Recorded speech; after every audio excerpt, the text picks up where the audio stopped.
Welcome to Season 3 of the Soundstage Audiophile Podcast. Last year, host Jorden Guth got a crash course in the fundamentals of hi-fi from enthusiasts, journalists, manufacturers, and music industry professionals alike. Those lessons will continue, but this year, Jorden will also get a history lesson from the legends who were there from the giddy-up and who made hi-fi what it is today. So with that out of the way, here's Jorden and this week's guest. Hello and welcome to the Soundstage Audiophile Podcast. Today we have Dr. Sean Olive, a senior fellow at Harman International, back with us.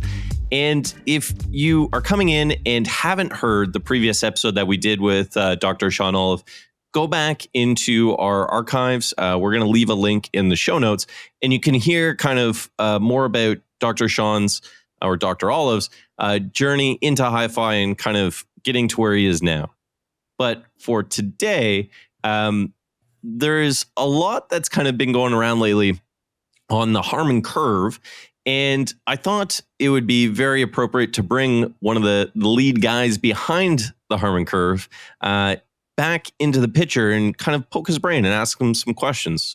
So Dr. Olive was more than generous to offer up his time, and he is with us today to talk all things Harman curve. So welcome.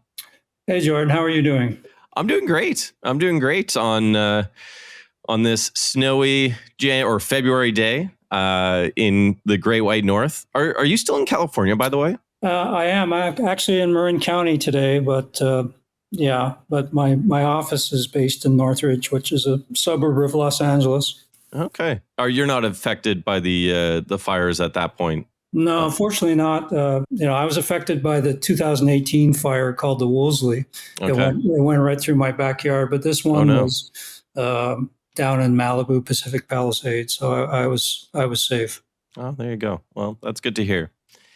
So there's been a lot of different talk going on about target curves and their importance and all this and all that. And I think you have the most extensive knowledge in this as you help develop it.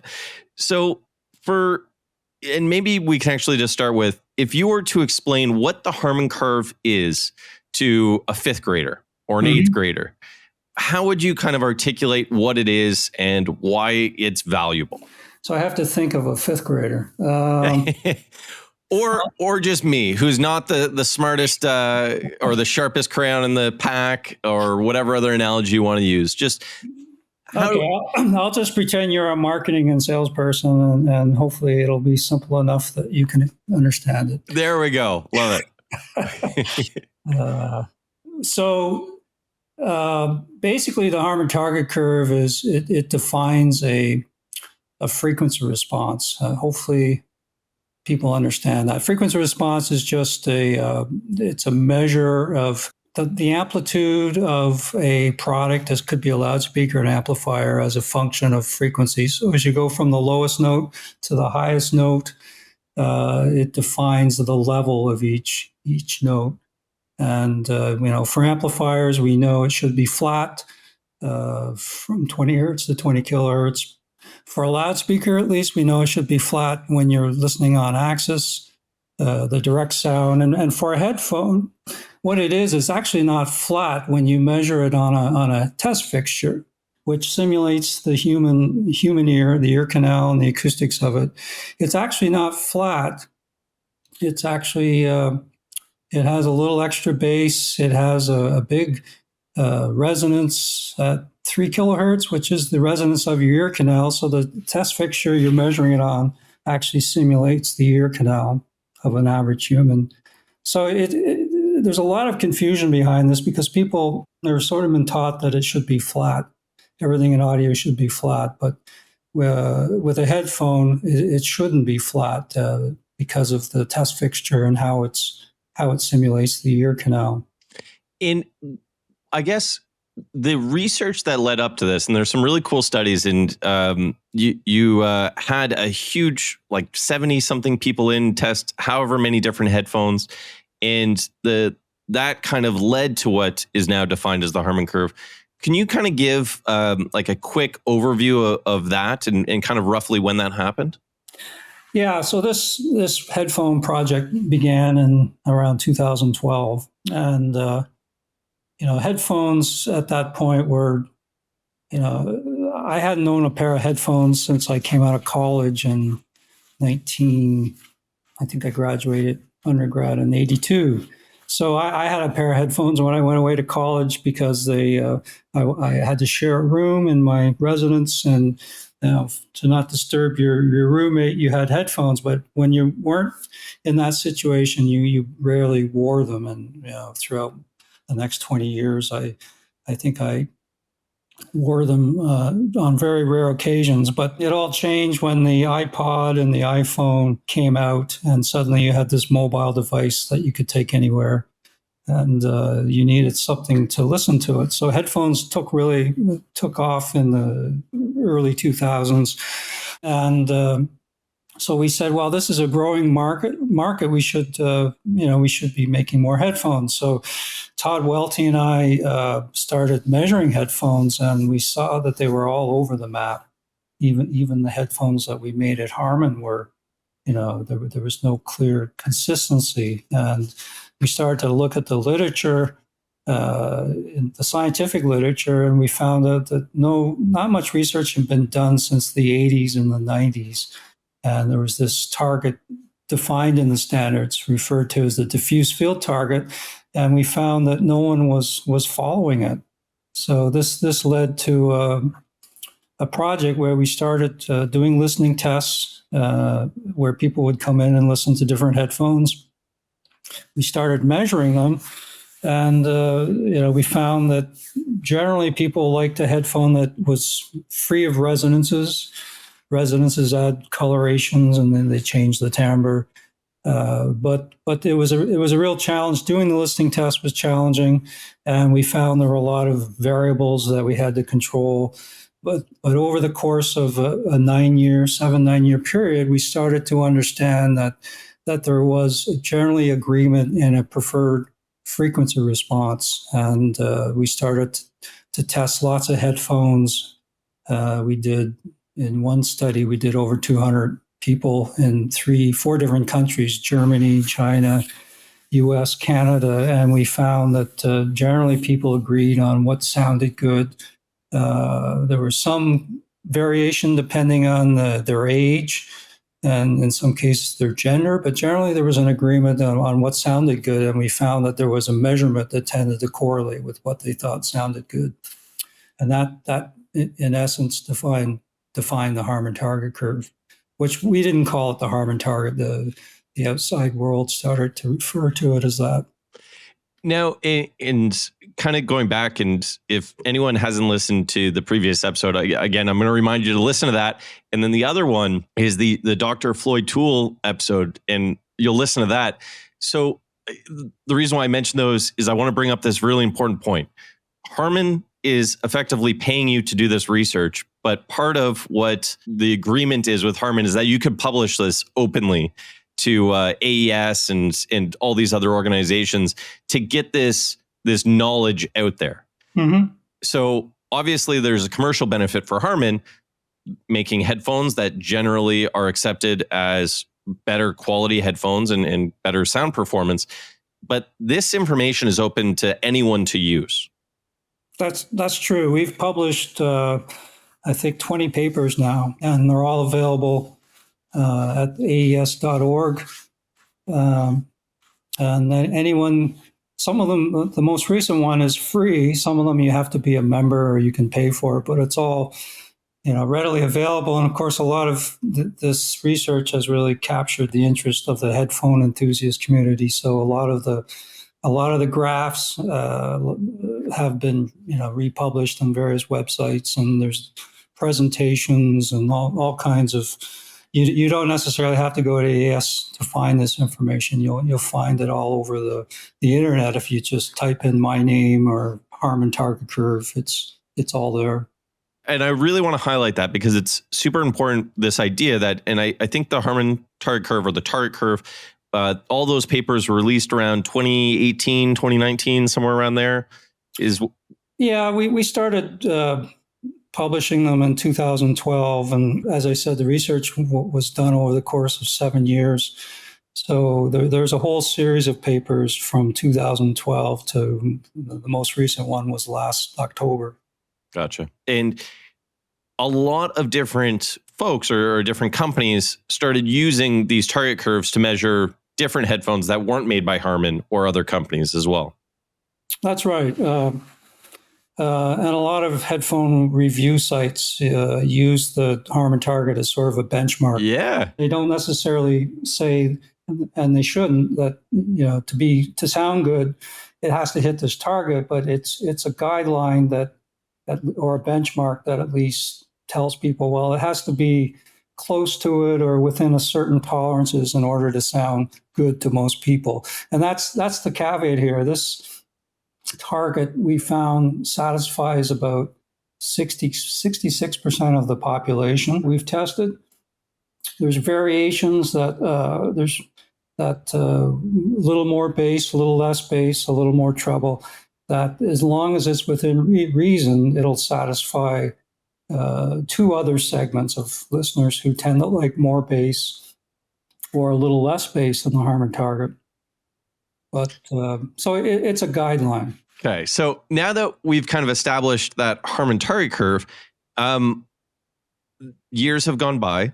Now, over the last, I'm going to say year or two, there's a lot of talk about, and I think one of the articles is like, or one of the videos maybe is the Harman target curve dead? What's next? So why, if it's kind of widely understood to be a great benchmark, why is now or recently there been more conversation about other targets or alternative targets?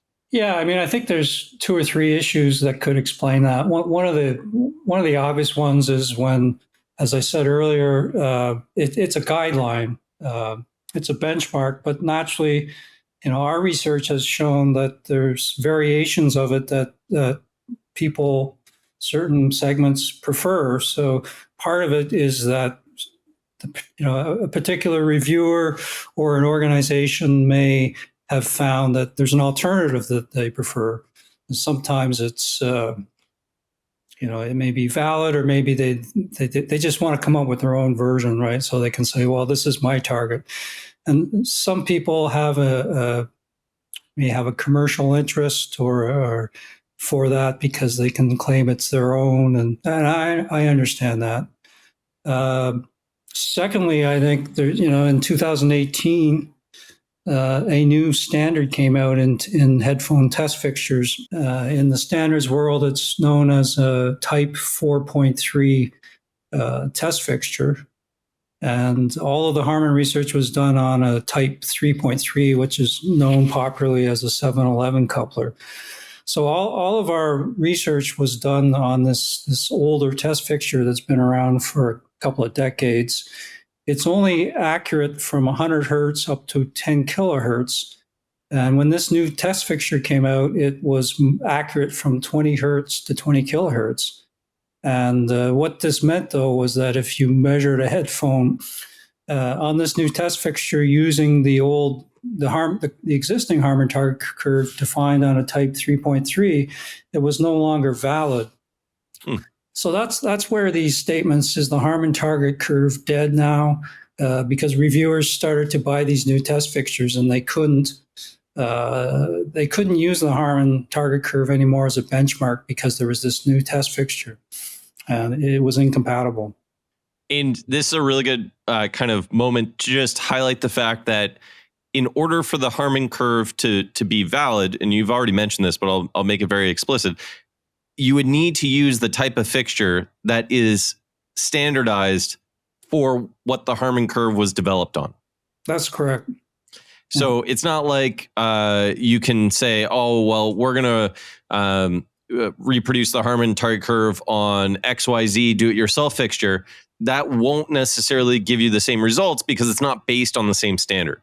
Exactly. Yeah. In fact, there's a lot of homegrown fixtures out there that people use. They're knockoff couplers, and a lot of the headphones you'll see measured on the internet may have been made on those non-standard fixtures, and they're even less I would say, reliable or reputable. So the test fixtures we use are defined in standards, and you can go out and buy them. But suddenly we had this new standard, and the existing Harman target curve was not really compatible. And the reason for that was, we thought, well, maybe we can just take the old fixture and come up with a translation. But it would only be valid for one particular headphone, because the test fixture has a known acoustic impedance, and depending on the impedance of the headphone, the correction factor can vary from headphone to headphone. So a single translation will not work for all headphones unless you take a very a specific approach. Interesting. So it's not effectively, you would have to come up with an entire new target to represent the general performance of headphones. It's not like a simple transform between the equations or the targets. Right, because you would need a different correction for every different headphone, because of how it interacts with the impedance of the test fixture. And so there's another thing in here, and we're talking headphones, but it's not like there's just one type of headphone. So there's over-the-ear headphones, on-ear headphones, and in-ear headphones. Mm-hmm. Now, how does the Harman target curve relate to those three segments? Is it the same across, or is there differences based on the type of headphone it is? That's a good point. So we have a target curve for over-ear and on-ear headphones. Okay. And when we started doing research on the in-ear headphone, we found that people wanted a bit more bass. So the target curve is slightly different. It has more bass than the on-ear, over-ear target, and it's slightly different at high frequencies. And we could never really explain this, but we now know, when we started using this new test fixture, that some of this extra bass can be explained by the test fixture itself. And the old 711 coupler has a different acoustic impedance than the new Type 4.3. The new Type 4.43 is more accurate because it's based on a study of 40-some humans that they did over in Denmark. They actually did MRI measurements, so they have scans of their ear canals right down to the eardrum, and then they took those ear canals and they came up with a geometric average, and they actually measured the acoustic impedance of these ear canals, and that defined this new standard. So what happens if you take the current Harman target curve and measure it on the old fixture, and you measure it on the new one? There's actually about 2 or 3 dB less bass. So we now think we can explain why the bass was different, was because when you go to an in-ear headphone, it has much more interaction with the impedance of the ear, and that can be explained by this interaction. And when you test it on the new test fixture, it has a different impedance, and the bass is now more in line with the over-ear target curve. That is absolutely fascinating. Yeah.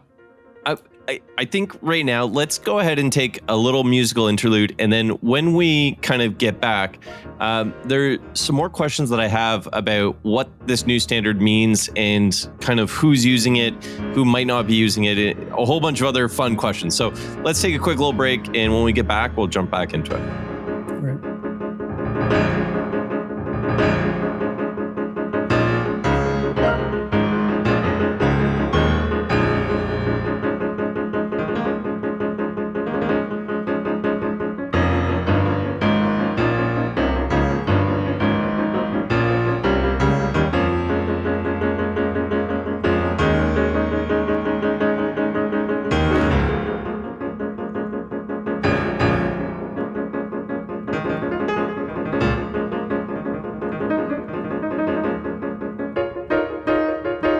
Welcome back to the Soundstage Audiophile podcast. Just before the break, we were talking to Dr. Olive about the origins of the Harman curve and why it kind of came to be and how it set the standard for headphone measurements. Now, I'd kind of like to ask you a little bit about some of the other curves that are out there and that have some amount of popularity or kind of following. And I'm curious, like, what are your thoughts on some of these other curves that are out there? Are they drastically different than the Harman curve? Do they offer things that you feel there's still value in kind of exploring? Do you have a kind of a sense of what's out there and what's popular and how it differs? Yeah, well, there's been since we did all this research, there's been a couple of other papers published in the last 2 years. And one of them was a paper by a Danish research group called SenseLab. And in 2023 of fall, I think at the fall AES show, they presented a paper where they tested, I believe, 30 different target curves for over-ear headphones. And it included the Harman target curve as well as different derivations of it where they adjusted the bass or in the treble. And they did this study in Japan with 30-some people, as well as in Denmark with 30 people, including trained and untrained, although in this case, I think they were all untrained.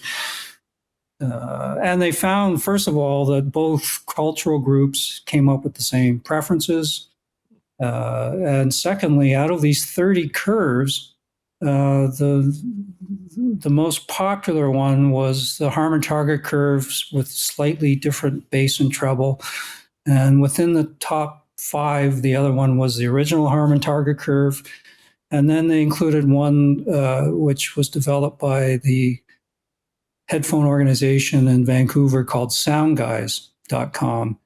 And their target curve is basically, from my understanding, they took 5 or 6 of the most popular headphones that they thought sounded good, and they just sort of came up with an average of the frequency response of those 5 curves, 5 headphones. And that was in the top, top 12 based on preference.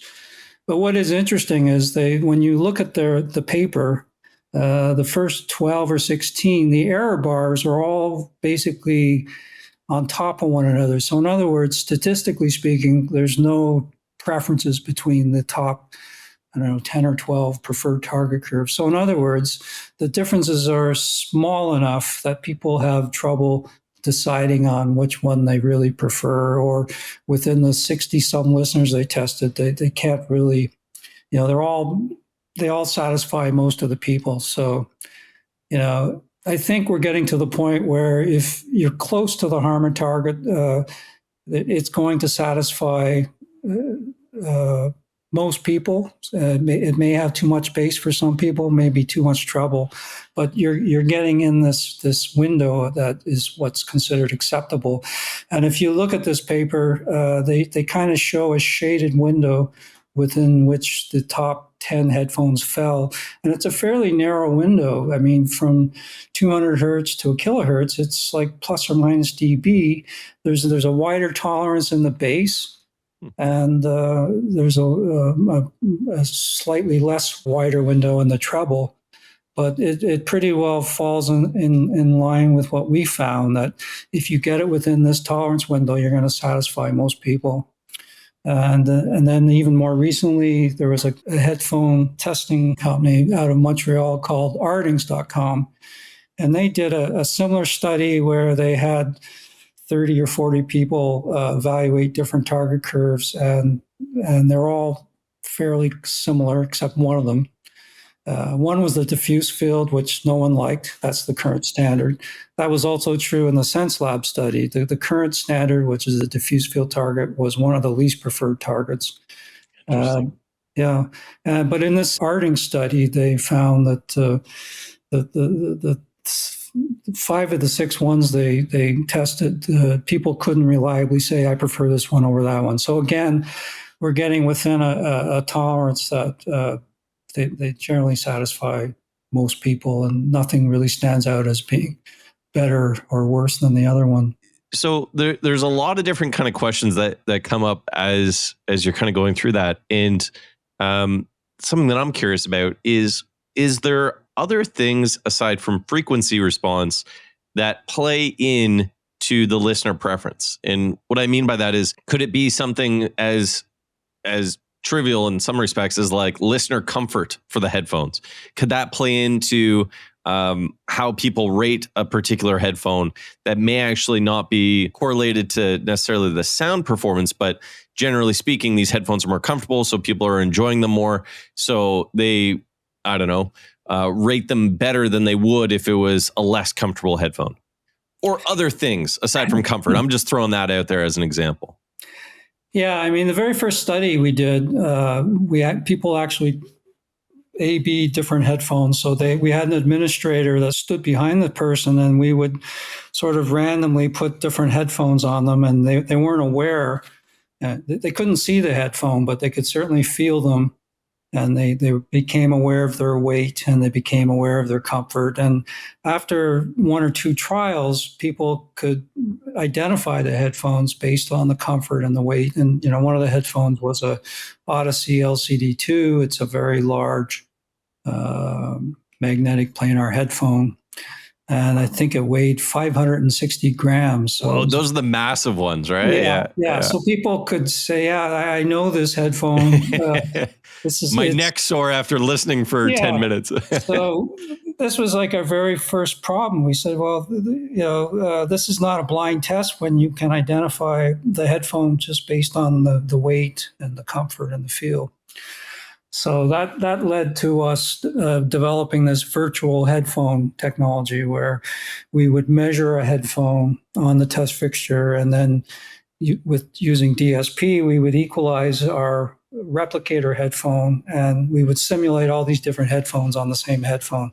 So you remove the weight, you remove the comfort as a factor. So, what this means is that the Harman target curve doesn't take into account at all the weight or the comfort. But yet that's a very important factor to a consumer. And if the headphone is uncomfortable, no matter how good it sounds, it's not going to be a winner. So there's no prescription in our research that tells you how to build a comfortable headphone. What we do know from this research, and this was apparent in the very first test we did, is that the fit of the headphone is critical, particularly if it's a closed back headphone where a good seal is necessary for a good bass. And we realized this because we had one headphone that had we had people draw the spectral balance of the headphone. And this particular headphone, half the people said it has great bass. The other half said they rolled off the bass. They were drawing what they perceived to be a rolled off bass headphone. And when we measured them on people, we realized it was leaking on half the people and sealed on the other half. So, based on their head shape and probably ear size and stuff like that. Yeah. So all of our research is we controlled these nuisance variables like comfort and weight and feel and fit. So we used open back headphones where it has a built-in leak, and the bass response would be basically very consistent from person to person. And how does this take into account like different transducer types, for instance? Yeah, well, that's a good question because most of our research, open back headphones they're very open in terms of their transparency and their impedance. It's a very easy load. You go to a closed headphone, an in-ear headphone, and again, the seal is critical to get good bass. We find that then the impedance of the headphone comes into play. And when you have a closed headphone, these tend to have very higher impedances than, say, an open back headphone. And at low frequencies, the ear canal has the impedance goes very up to because the eardrum comes into play. And if you have a headphone that has a very high impedance, it can interact with the impedance of the ear canal and really affect the frequency response. So a dynamic driver tends to be better in that regard and interact less with the impedance of the ear canal. And you'll find more consistent responses from listener to listener. If you use something like a balanced armature, they tend to have very high impedances, and they're a more difficult load. And depending on the impedance of the person's ear, you'll see a lot more interactions.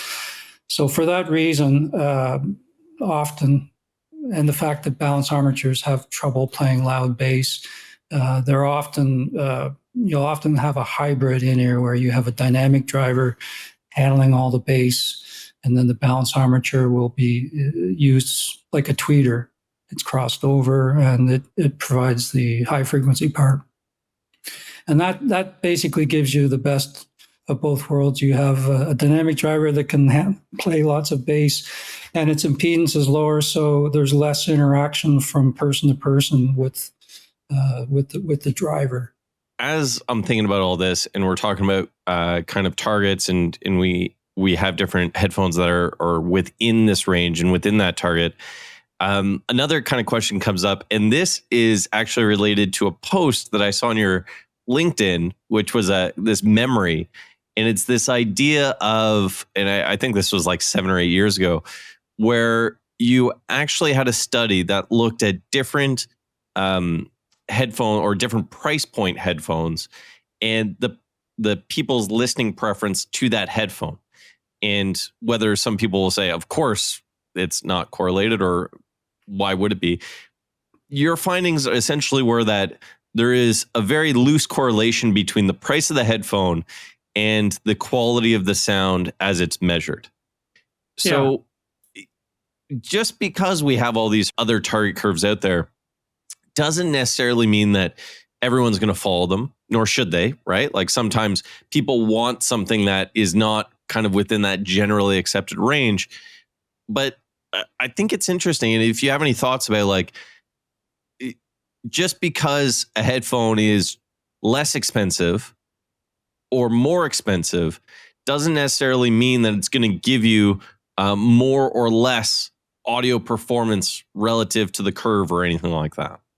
Yeah, I mean, that's right. There's been several people now have done studies. There was a guy in Australia, did a paper in JASA. He was the first one to, his name's Bobart, I think is his name. And he did a study showing, I mean, the correlation between price and frequency response was 0.2 or 0.02. And it depended on the type of headphone. I think in-ears might have had the lowest correlation, but so yeah, there's very little correlation, and part of the problem was, that study was done before we had done all this research, so there was no target curve guidance really, and we did a similar study that found the same. So I think I am hoping that with better guidelines and more science, guiding those guidelines, that there's no excuse now to make a really bad sounding headphone. The science is there. It's well known. It's published, and the test fixtures are affordable, at least for a medium-sized company. So there's really no excuse, I think, for someone charging a lot of money and not delivering good performance. But we'll have to wait and see. Yeah, and I think what's interesting to me in that respect is, and you see this in hi-fi in general, there's some kind of idea that the more you spend, the more quality you get, but that's not necessarily the case. And this kind of Harman curve or whatever other target curves kind of prove that to a degree, that generally speaking, if you're within that curve, you're going to like the sound of the headphone. Yeah. That's what the science tells us. And I think the best value right now for headphones are in-ears. You can buy a pair of wired in-ear headphones for $20 that hits the Harman target curve. And that's amazing that you can have such a good performance for $20 and be pretty satisfied. Most people will be very happy with that. And it seems as though for over-ear headphones, the transducers are larger and they have to cover the entire bandwidth, and there's resonances and breakup modes. So it seems to be more challenging to get that out of an over-ear headphone than say a simple single transducer in-ear that operates fairly linear. It's an easier task. There's less mechanical issues to deal with. So that's just sort of a tip if you're okay wearing in-ear headphones. I guess another question, if a general consumer ever was looking at headphones, is there any kind of push to make this more visible to the end consumer to kind of explain this Harman curve or target curves like it? Or is this more of kind of a behind the scenes technical industry know-how curve for people that are developing this stuff to kind of know about?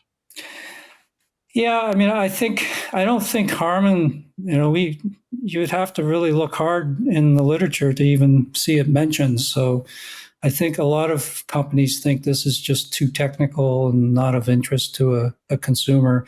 But for an enthusiast, someone who's spending more money, and they're, I'm going to a show in New York in a couple of weeks called Cam Jam, which is a industry show for people that are really into headphones. That's all it is headphones.